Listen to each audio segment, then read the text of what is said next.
one of the key challenges is to be clear about what is the purpose or task of your leadership. Now that may seem a bit strange because surely your task or your purpose is quite clear, and it may be specified in your job description, or your own boss may have made it very clear about what it is you should be doing. But still, I think a major challenge, and you see it particularly in experienced leaders, is to take some time to really think about, have I framed that in exactly the right way? Have I broken down the tasks appropriately? Have I missed something important about purpose?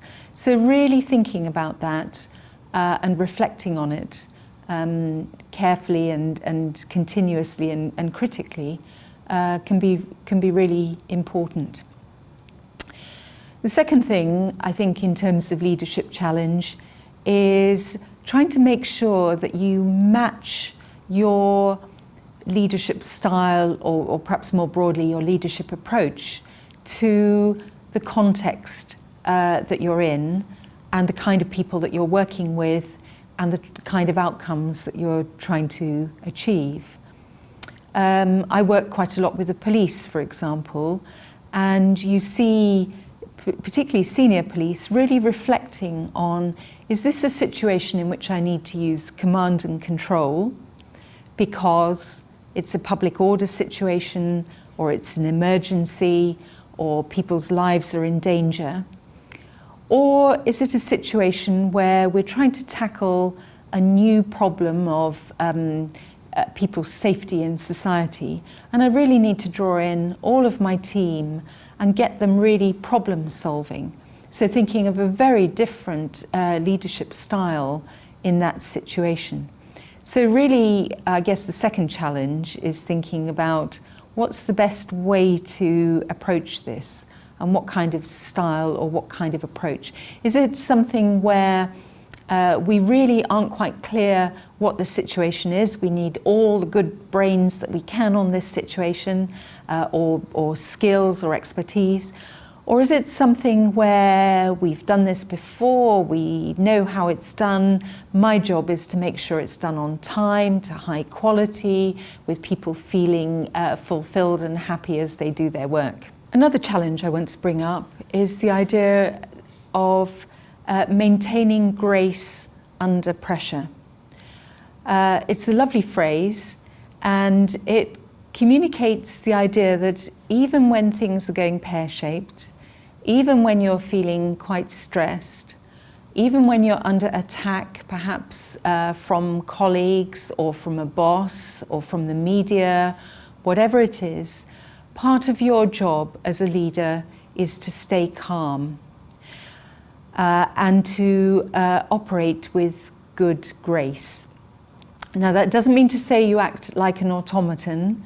You may have quite strong feelings about the situation, but leaders I've talked to would say sometimes they have to bite their lip and just keep maintaining good humour, being respectful, being polite, communicating what it is they want to say, and coming across as a leader who can cope in difficult situations.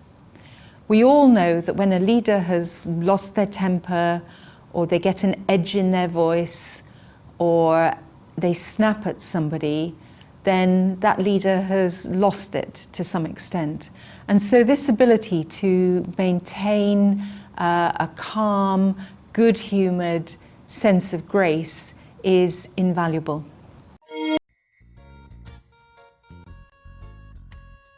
Hello class, can I explain any leadership concepts? Professor Siegfried, can you explain who a follower is in a leadership context? Well, Fiona, a follower in a leadership context is a person being influenced by the leader. Followers can be an employee or a manager. They are independently minded and do not just blindly follow the leader. Followers can influence leaders and vice versa. Lastly, followers need the same qualities as leaders. Thanks, Professor, for explaining the meaning of a follower in leadership.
you.